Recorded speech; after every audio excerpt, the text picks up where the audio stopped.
Marie-Christine Augly, bonsoir. Bonsoir. Alors vous voilà au cœur de ce trophée 2013 des femmes de l'économie, marraine nationale, présidente des femmes chefs d'entreprise françaises, vice-présidente monde.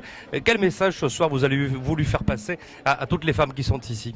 Alors, je voudrais leur dire tout d'abord bravo parce qu'il faut un certain courage pour présenter un dossier, dire à toutes celles qui ne l'ont pas encore fait qu'il faut oser présenter un dossier et que l'entreprise est au cœur de la société, c'est l'entreprise qui crée de l'emploi et donc cette initiative de remercier les femmes qui se sont investies, pour moi c'est quelque chose d'extraordinaire et je salue les organisateurs. C'est plus dur pour une femme que pour un homme, toujours?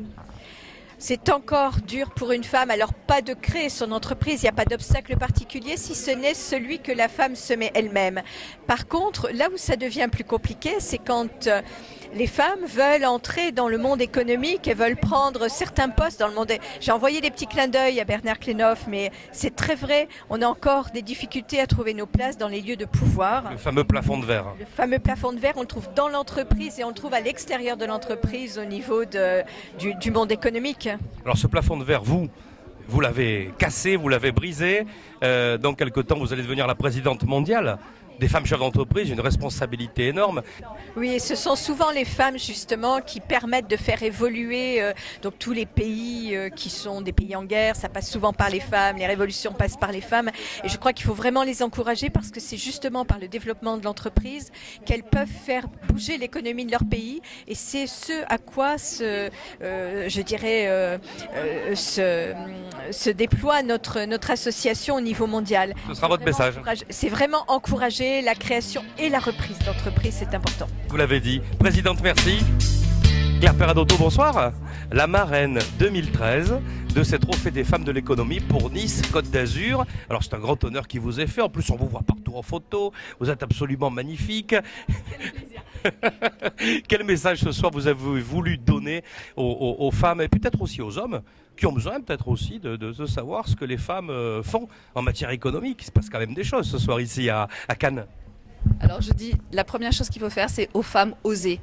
La femme par nature est altruiste, elle va vers les autres. Mais après, elle n'ose pas forcément se mettre en avant. Et cette opération, c'est là où elle est géniale, ça permet de mettre en avant plein de talents, parce qu'il n'y avait que des talents. Mais vraiment, sur toutes les notes, toutes les personnalités, elles étaient toutes plus intéressantes. Tous les parcours étaient plus intéressants les uns que les autres. Donc ça, c'est génial. Ce que je dis, c'est qu'on a souvent 4 points. 4 pôles très importants. On a le côté professionnel où on réussit, le côté familial où on essaye d'exceller avec nos enfants, mais ce qui nous manque souvent, c'est le côté personnel et le côté sociétal. Mesdames, faites-vous plaisir. Si j'ai un message à faire passer, c'est faites-vous plaisir. Quand vous serez bien dans votre corps, parce que vous aurez passé un moment pour vous, soit au niveau du sport, soit avec vos amis, et bien au niveau de l'entreprise, ça se reflètera parce que vous aurez plus de dynamisme. Au niveau de votre vie familiale, ça sera plus punchy aussi. Vous serez peut-être aussi plus cool. Et le côté sociétal, je pense aussi que c'est important d'aller dans les réseaux, parce qu'on ne le voit pas sur le court terme, mais c'est sur le long terme. Ça nous permet à tous de se rencontrer. Et des événements comme ça nous permet surtout de faire des super belles rencontres et de partager des moments d'amitié, d'émotion, parce que ce qui ressort de cette édition, c'est surtout l'émotion, parce qu'il y avait des femmes qui laissent parler leur cœur, et ça c'est le plus beau. Elles réalisent leurs rêves et en même temps elles le font avec le cœur. Voilà.